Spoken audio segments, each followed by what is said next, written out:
近日要出版台语文化册《解破台语》的作者刘成贤，伊是台师大台文系教授，伊希望用趣味的方式，让大家了解台语的文化，甲华语有啥物无共款，台语教材，要让对台语有兴趣的外国人有册会当看。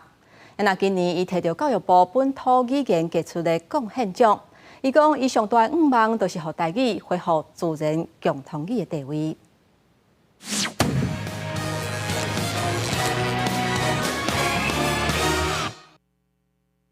要学一个语言，除了发音、语序，搁要学文化。市面上有各种文化参考册，说真罕得看到有在讲台语的文化。其实不管是研究还是出版，专门在做台语文化和理论语言学的学者是真罕见。台师大教授刘成贤为了要让大众了解台语的文化，唔那注心研究，嘛出版这款台语的入门册。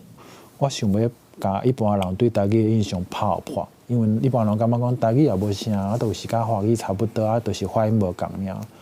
我想要甲只印象破破。事实上，刘成贤英国伫金融界食头路，后来转向语言学，伊讲伊的初心，敢若是无关于台语，就安尼无去。毋若是台语古法，刘成贤嘛，因为真爱算语言学是软体度领悟，伊毋若出版英语版的台语教材，嘛希望台语通有高度化的游戏，所以嘛开发学习网站，要互民众用趣味的方式来学台语。当然，因为进前教育部伊用的名是闽南语，所以其实阮足侪年进前都想要推荐成贤老师安尼，只是讲成贤老师伊一直感觉讲即个名无解，伊其实无想要领即个奖安尼，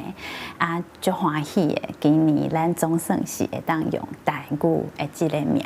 来做即个会当领即个奖安尼。 透过台师大台文系的推荐，今年刘成贤得到教育部本土语言杰出贡献奖。台师大认为刘成贤直直拍扁，互台语高度化、少年化和国际化，着重是对少年学者的肯定。因为刘成贤伊上大愿望，就是台语会当恢复自然共同语的地位。未来愿望就是上无咱的少年人会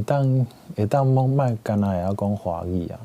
对，我希望台语会当恢复伊原底的 功能，因为台语原底就是台湾的自然的共同语，伊嘛是台湾的历史文化。另外，针对台语要开放使用环境，开办台语学校，刘成贤嘛希望教育部要积极建立完整的奖励机制，才通让台语愈行愈久长，让台湾成做真正的独立国家。记者卢尚如、曾春友台北报道。